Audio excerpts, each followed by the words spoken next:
Mais uma semana, mais um Baita Papo e hoje, no horário normal, das 7 horas. E o meu entrevistado de hoje é o Dr. Rodrigo Machado, que é infectologista e também professor em Porto Alegre. E a gente vai falar sobre a importância da vacinação contra o vírus do coronavírus e também da gripe. Quero aproveitar para agradecer aos meus apoiadores, Sorrifácil Uruguaiana. Tenha um sorriso bonito, branco e alinhado com a Sorrifácil. E também Lump Bar, o melhor resto bar da Fronteira Oeste, que agora tem muitas novidades, inclusive tem uma agenda muito interessante para os meses que estão por vir. Então, quer saber das novidades do Lump? Segue as redes sociais e não esquece, gastronomia diferenciada, drinks autorais, só no Lump Bar.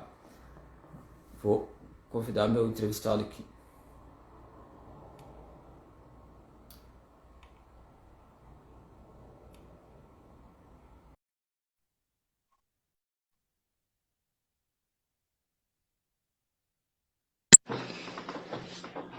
Boa noite, Rodrigo. Tudo bem?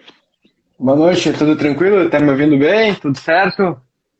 Tudo certo. Prefere que eu te chame de doutor ou de Rodrigo? Pode chamar de Rodrigo, sem problema.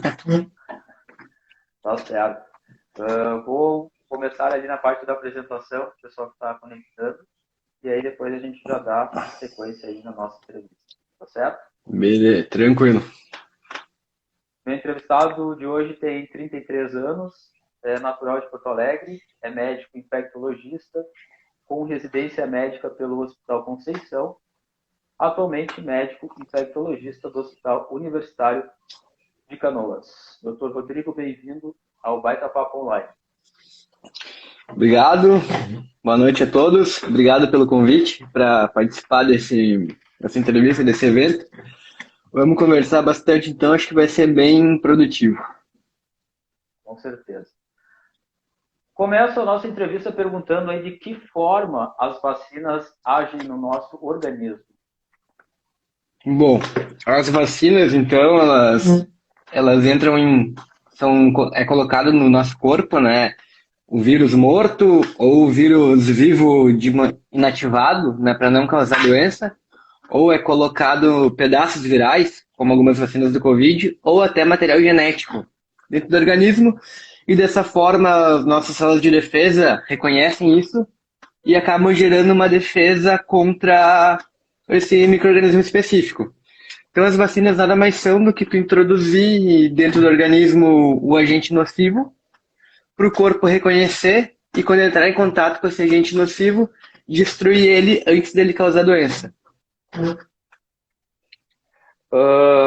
Rodrigo, quanto tempo demora para que a vacina do Covid ela faça efeito no organismo? Assim, mais ou menos qualquer vacina, né, não só do Covid, pelo menos uns 14 dias, assim, para gerar efeito, né? Porque o organismo tem que reconhecer o invasor, né? Tem que gerar células de defesa contra o invasor. E isso leva um tempo, não é fiz a vacina hoje e amanhã, depois de amanhã, estou imune. Pelo menos uns 14, 21 dias, assim, para a gente ter uma resposta imunogênica razoável, assim, considerável. Tem alguma alteração se a pessoa tomou a vacina e vai seguir ingerir a bebida alcoólica? Isso daí não é uma das grandes fake news, né? Não tem, não tem incompatibilidade nenhuma, assim, tu pode se vacinar, tomar teu vinhozinho, tomar tua cervejinha no mesmo dia, assim, que não vai ter nenhum problema na imunidade. O problema é quem é alcoólatra, né? As pessoas viciadas em álcool, assim, que já tem uma imunidade deficitária pelo consumo excessivo de álcool, que talvez não venham a ter uma resposta imunogênica satisfatória. Mas não tem nada a ver com a reação entre a vacina e o consumo de álcool. Assim, o álcool não vai interferir, reduzir a eficácia da vacina se tomar uma taça de vinho, uma cervejinha à noite, assim, quando se vacinar. Ou na noite anterior, por exemplo. É uma dúvida bem comum, né? Ainda mais nessa do Covid aí. Muito, muito comum, sim, mas não tem relevância, assim, significância. Perfeito. Qual é que é a importância das vacinas para o combate das doenças? A importância das vacinas talvez na medicina moderna, né, as vacinas tenham sido o maior ganho que a população teve, né, em questão de saúde, assim. A Organização Mundial da Saúde estima que por ano, de 2 a 3 milhões de vidas são salvas graças à vacinação. Isso anualmente, assim, a redução de mortalidade por doenças infecciosas com a vacinação ampla, assim, foi uma coisa extraordinária. Assim, e a história e a vacina como surgiu é bem interessante, né? Isso daí, na Inglaterra, eu tinha um médico chamado Edward Jenner, que observou que as pessoas que tinham contato com o vírus da varíola antes de uma forma benigna, uma forma não tão agressiva da varíola, ficavam imunes contra. Quando entravam em contato, ficavam imunes contra a doença propriamente dita, né? Daí ele introduziu no seu próprio filho pus de uma pessoa com a varíola menor, esperou dar um tempo assim para a criança gerar uma imunidade, depois pegou pus de um doente com a varíola maior mesmo, injetou no filho e provou para todo mundo que não causava doença. Maluco, né? Fazer isso com o próprio filho, mas foi assim que surgiu a vacina, por título de curiosidade. Tá certo. Quais são as vacinas disponíveis para o combate da Covid e qual é a percentagem de eficácia de cada uma? Bom, a gente tem diversas vacinas que estão em pesquisa, né? Mas o que a gente tem no Brasil aqui de Brasil, vou falar das mais conhecidas, não só do Brasil. A gente tem a Pfizer, né? Que é a vacina com a maior imunogenicidade contra o Covid até hoje, com 95%, que é uma vacina feita com RNA mensageiro, é o material genético do vírus que é injetado. Uma vacina fácil de ser fabricada com um vírus, tu consegue produzir várias vacinas, né? Porque tu só tem que extrair o material genético dele. O ruim é o armazenamento, que tem que ficar em temperatura de acho menos 70, menos 60 graus, para ter melhor condicionamento, né, do material. Com um período de 21 dias, mais ou menos, pela fabricante, que tu tem que aplicar a primeira e a segunda dose. Temos a vacina da Moderna, que a gente não tem aqui no Brasil, que é o mesmo mecanismo da Pfizer, RNA mensageiro, uma eficácia de 94% também. Mesma questão, assim, exatamente o mesmo mecanismo, a eficácia é praticamente igual.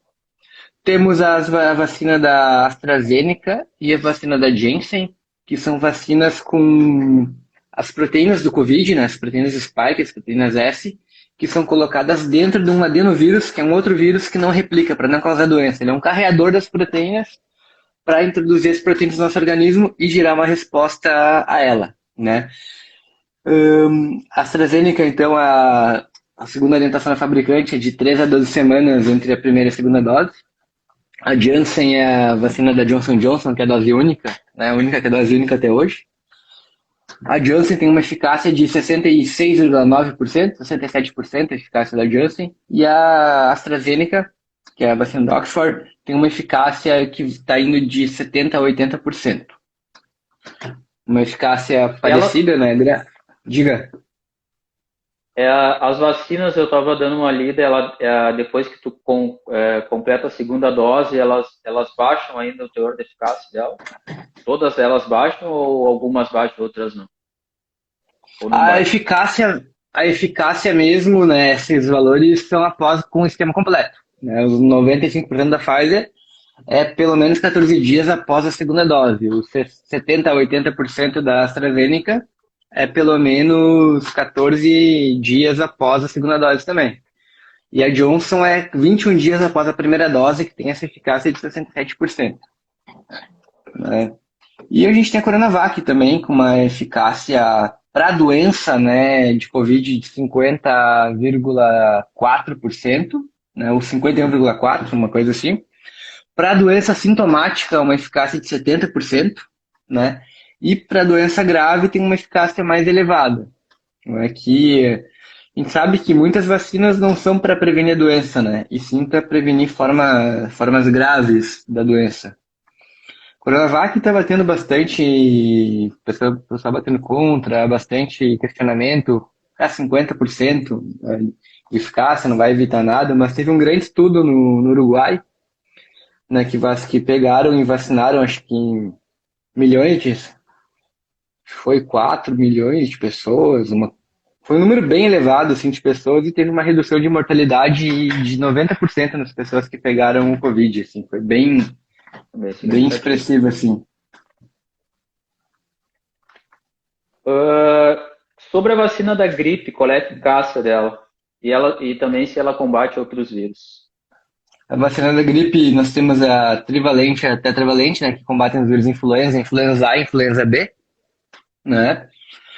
A trivalente combate duas cepas do influenza A e uma cepa do influenza B, sendo que uma dessas cepas do influenza A é o H1N1, né? A vacina tetravalente combate duas cepas do B e duas cepas da A, né, que é que tem na rede privada, enquanto a trivalente na rede pública. Geralmente não tem diferença, porque a cepa que está mais circulando sempre é coberta pela vacina da rede pública, né, pela trivalente. Eles pegam a cepa que mais circulou no hemisfério norte no ano anterior e colocam aqui pra gente, que geralmente é que causa a doença aqui. 50% é a eficácia da vacina da gripe. Também é uma vacina para prevenir formas graves da doença. Vai evitar o óbito, vai evitar o desfecho grave, o cara internar. Mas não vai evitar tu Sim, ficar gripado. evita o estado grave. E não previne outros vírus, apenas o vírus dos influenza, né? Perfeito. Tem uma pergunta aqui deixa eu só ver aqui. Da Leslie. Ela tomou a vacina do Butantan e agora quero da Covid. Posso tomar depois de quanto tempo? Ela tomou a vacina da Covid do Butantan, Coronavac, tá? E ela quer tomar qual vacina da gripe? Acredito que sim. Dá para tomar 15 dias depois a vacina da gripe, 15 dias após a vacina do Covid.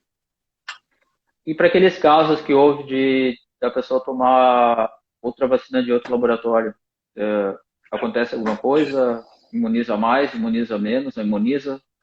A questão é assim, né? Se isso acontece, pode estar acontecendo por dois motivos, né? Primeiro motivo, o erro do pessoal que está aplicando, né? Fazer uma confusão, né? Ou nas gestantes que tomaram a AstraZeneca e estão colocando a Pfizer agora, que é ótimo, né?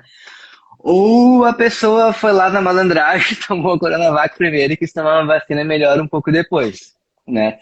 A gente tem o Cadastro Nacional do SUS das vacinas que a pessoa consegue ver se vai dar problema no futuro para a pessoa que tomou duas vacinas diferentes, simplesmente por questão de malandragem, porque eles vão cruzar e vão ver, o cara tomou a Coronavac aqui e agora tomou a Pfizer aqui. Ou tem gente que está Sim, tomando 3 doses, né? Problema pro organismo, assim, não tem, tá? Mas qual que é a orientação? A orientação é tu ter pelo menos um esquema completo de uma vacina. Tomei Coronavac, depois tomei uma Pfizer, a orientação é tomar a segunda dose da Pfizer. Mais ou menos se a gente vai para ter imunogenicidade. Tomei Coronavac e AstraZeneca, toma a segunda dose da AstraZeneca. Ou vice-versa. Então, essa que é a grande questão. Mas problema, sim, se é deletério para a saúde, não vai ser. Sem problemas, assim. tá bem. Para que tipo de doença servem as vacinas que estão em desenvolvimento? Servem as vacinas do Covid, né? Servem para o Covid. Tem várias em desenvolvimento, né? A gente tem a vacina do Covid para prevenir o coronavírus, as vacinas de influenza para gripe, tem a vacina do Ebola que está em desenvolvimento também, que não deu muito certo, né? Mas as vacinas são feitas especificamente para uma doença, assim, não existe uma vacina que seja para várias doenças. Tem as vacinas combinadas, né? Que tu combina, mas que tem elas separadas também. A vacina de difteria, tétano e coqueluche. É uma vacina só que cobre 3 germes. Né? Mas tem a vacina isolada da difteria, vacina isolada da coqueluche, vacina isolada do tétano. Né? Então, é direcionado para o micro-organismo, sendo ele vivo, ele é atenuado, sendo proteínas dele, sendo o RNA dele. Perfeito. Para quem conectou agora, esse é meu programa Baita Papo Online, toda quinta-feira. E hoje a gente está falando aí sobre a importância da vacinação contra o vírus, tanto do coronavírus quanto da gripe. Estou conversando com o Dr. Rodrigo Machado, ele que é infectologista e professor em Porto Alegre. Agradeço meus apoiadores, Sorrifácio Uruguaiana e Lump Bar. O Dr. Rodrigo, ele tem 33 anos, é natural de Porto Alegre, é médico infectologista, com residência médica pelo Hospital Conceição e atualmente médico infectologista do Hospital Universitário de Canoas. Rodrigo, a gente vai fazer um mito e verdade aí sobre a questão da vacinação. A Coronavac tem menor eficácia, mito ou verdade? Verdade, tem menor eficácia que as outras. Mas ela não deixa de ser uma ótima vacina, mas tem menor eficácia que as outras. Verdade. A vacina da Janssen é a melhor, mito ou verdade? Mito. A vacina da Pfizer, da AstraZeneca, da Moderna tem uma imunogenicidade superior à vacina da Janssen. Mas a vacina da Janssen é a vacina que é dose única, né? Que é a grande vantagem dela. Talvez por isso, assim, em larga escala, para ser mais aplicada, ela pode ser melhor, mas a imunogenicidade dela não é melhor. Sim. Vacinas do Covid podem alterar o DNA? Mito ou verdade? Mito.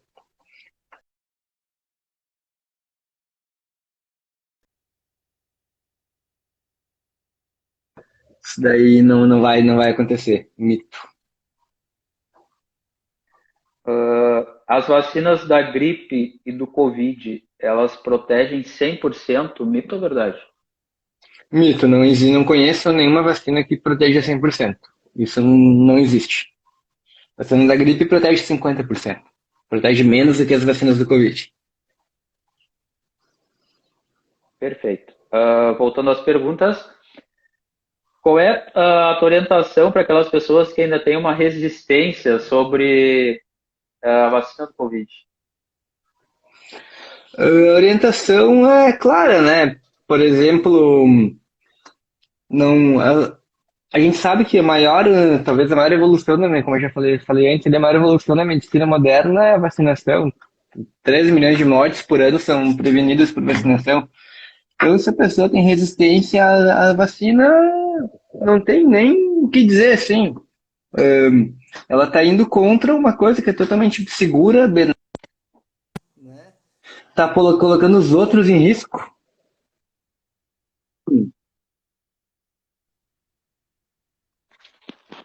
Por quê? Cortou, né?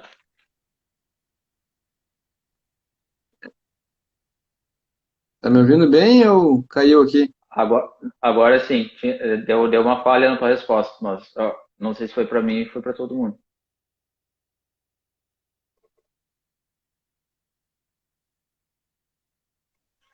Deixa eu ver aqui a internet. A minha tá tranquilo. Trancou? Tá me ouvindo? Tô ouvindo. Tá me ouvindo? Tá. Tô te ouvindo. Tá. Qual o intervalo do. A gente já comentou, né? Mas qual o intervalo das vacinas aí da gripe e do Covid? O intervalo da vacina da gripe é anual. A do Covid depende de qual vacina, mas entre uma e outra tu tem que respeitar o intervalo de pelo menos 14 a 15 dias, de 2 semanas, né? De 14 a 15 dias, mais ou menos, tu toma a vacina da gripe para tomar do Covid e vice-versa. Por que existe esse intervalo aí?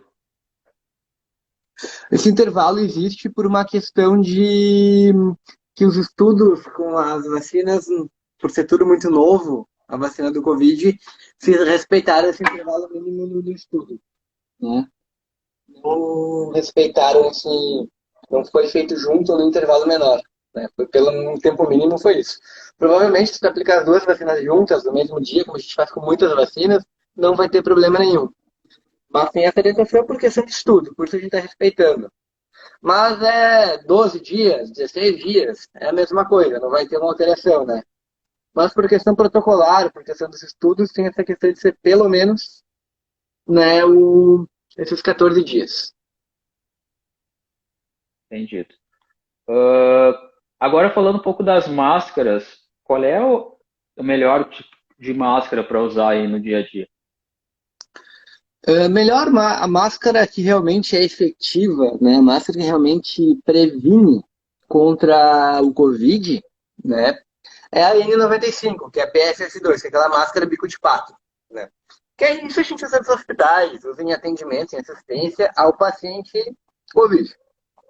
No dia a dia, para a pessoa usar, pode ser uma máscara cirúrgica, ou até mesmo uma máscara de pano. Assim, mas, o que que eu olhei? Você vai viajar de avião, se tu vai para um lugar que tem mais pessoas, você vai ficar bastante tempo no ambiente, vai com o N95. Vou daqui para Salvador, curtir uma prainha lá no fim de semana. Vai de N95 no voo. Tu vai estar vai tá uma segurança a mais para ti, né? Máscara molhou, a máscara ficou, qualquer máscara ficou úmida, ficou molhada, ela perde eficácia de filtragem, tem que ser trocada, né? Tem Mas essa de usar mais para de ir na uma vez. academia, para fazer uma coisa assim, vai com uma máscara de pano, uma cirúrgica, assim, tranquilamente. O vírus do Covid, ele só se propaga pela questão da saliva, ou tem alguma outra forma que tu acredita que também seja de maior contágio? A maior forma de contágio, né, do vírus do Covid é por aerossol, né? Que é o aerosol? A gente tem três tipos de principais de transmissão, né? A transmissão por contato, né, que tu encosta numa coisa, leva a mão à boca, leva a mão ao nariz, vai pegar. O Covid tem essa forma de transmissão, mas não é tão importante. A forma por gotícula, que é quando a gente fala perto, quando a gente está conversando, sai gotículas da nossa boca, que são pedaços de saliva de um tamanho não tão minúsculo assim, que eles não conseguem ficar no ar, não flutua, ele cai pela gravidade, né? Por isso a importância do distanciamento social, de ficar longe da pessoa, assim, que daí a tua saliva não vai entrar em contato com a pessoa, né? Que também não é a principal forma de transmissão do Covid. A principal forma é por aerossol. São partículas de saliva muito pequenas, partículas de saliva menores que as de gotículas que flutuam no ar. Então, o vírus fica no ar flutuando. Esse tipo de gotícula de saliva, seu aerossol, a máscara cirúrgica e a máscara de pano não filtra. Ele é tão pequeno que ele passa pelos pedaços pelas fibras do tecido ali e nos contamina. Na máscara N95, que é aquela bico de pato, né, ela filtra isso. Ela tem um fechamento, um acabamento mais tecnológico e esses pedaços pequenos assim acabam não passando, né? Mais ou menos isso. Né? Então, a principal forma é pelo ar, extremamente fechado, sem ventilação, o vírus vai aerolizar. Sim. Por isso a importância da gente ficar com questão de ter ventilação, ter circulação de ar, essas coisas. Perfeito. Qual é que é a tua opinião sobre a atividade física e o Covid?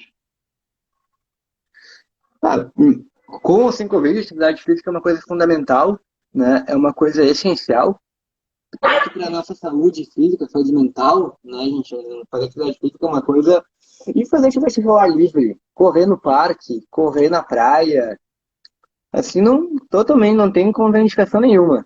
Tá? Academia, preferi academias mais ventiladas, academias com ambiente mais amplo, com menos pessoas, que não tem tanta aglomeração, o pessoal respeita, usa máscara, né? Apesar de ser ruim, assim, tu correr na esteira, alguma coisa assim de máscara, mas num ambiente fechado é totalmente necessário. Mas na rua, no parque, ao ar livre, essa indicação de usar máscara não tem uma necessidade assim tão importante assim se tu não vai estar num conglomerado de pessoas.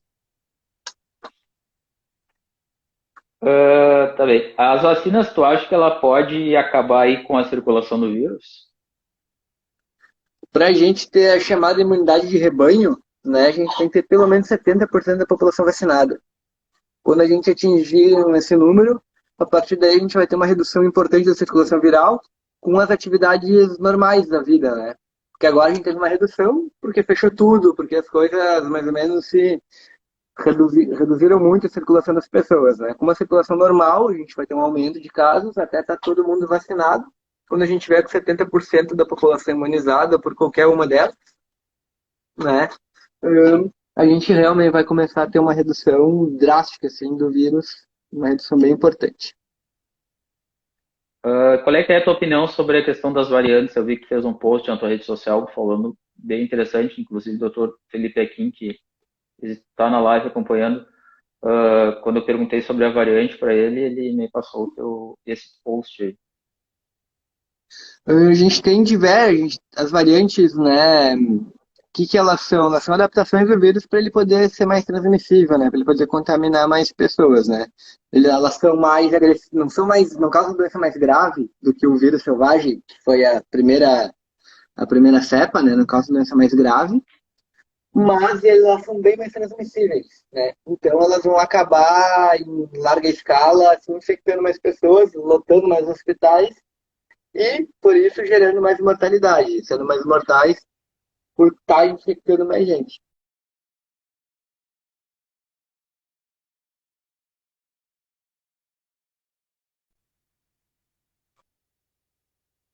Essa vacina vai se adaptando para contaminar, mas uma pessoa conseguir contaminar mais pessoas do que o vírus comum, são alterações assim que pro vírus perpetuar a espécie, né? Ele quer sobreviver, ele precisa do nosso organismo para se reproduzir.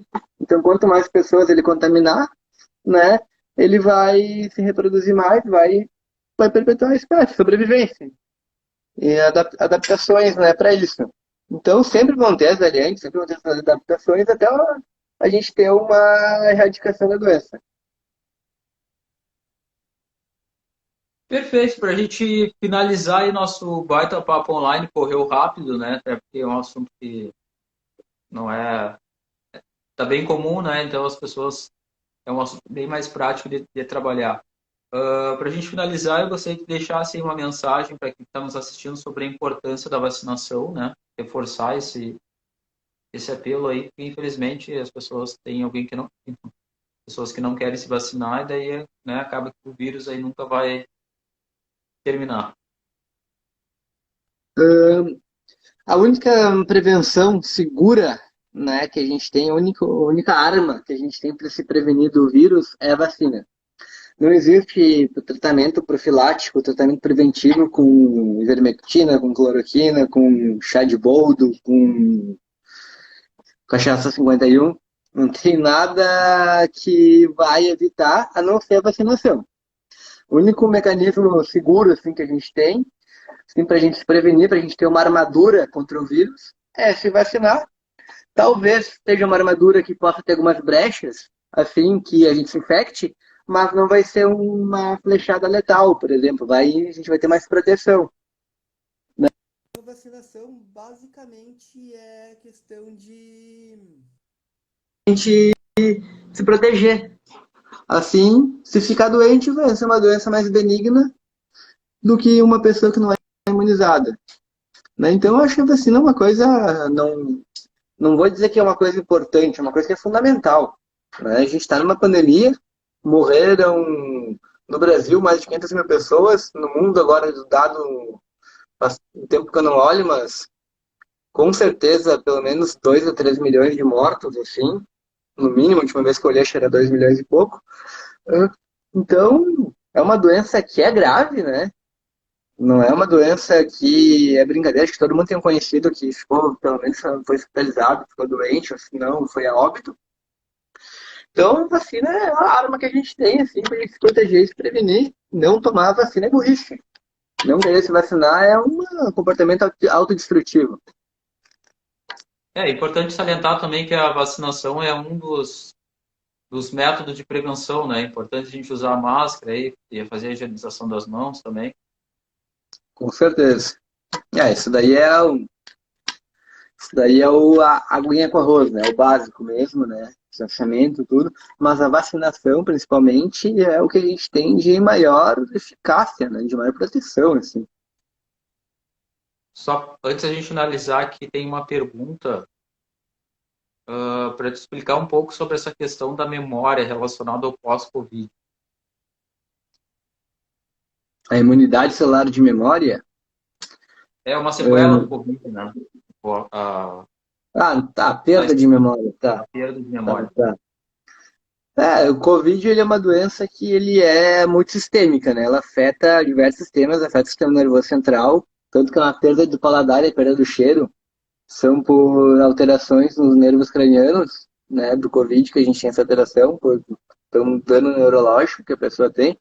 E algumas pessoas ficam mais identificadas, assim, com uma perda de memória, mas esse mecanismo ainda não está totalmente esclarecido, assim, porque podem acontecer esses pequenos lapsos na memória pós-Covid e não tem relação com a gravidade da doença. Você pode ter um Covid brando, tratar em casa e, e ter alguns lapsos de memória, ficar mais identificado, assim, por alguns meses, dias a meses, assim. Mas não tem ainda um estudo, alguma coisa assim que mostre exatamente a fisiopatologia, o porquê, qual é o dano neurológico que isso ocorre. Perfeito, te agradeço a tua disponibilidade, teu tempo. Quero agradecer também ao Dr. Felipe Aquim pela indicação, a tua indicação para a gente falar aí sobre essa questão das vacinas. E a nossa entrevista fica salva aqui no IGTV, né? As pessoas podem assistir ela em qualquer tempo. Agradeço o convite também, assunto bem pertinente e interessante. É uma boa orientação, né? O pessoal às vezes fica meio. Ouve uma coisa daqui, uma coisa dali, né? Então a gente tendo uma coisa mais técnica, assim, um pouco, dá uma esclarecida e um pouquinho mais de segurança, né? Com certeza. Eu conversei então com o Dr. Rodrigo Machado, ele que é infectologista e professor em Porto Alegre, tem 33 anos, natural da capital, é médico infectologista com residência médica pelo Hospital Conceição e atualmente é médico infectologista do Hospital Universitário de Canoas. Dr. Rodrigo, obrigado e seguimos no combate do coronavírus. Isso aí, grande abraço, então, obrigadão pelo convite.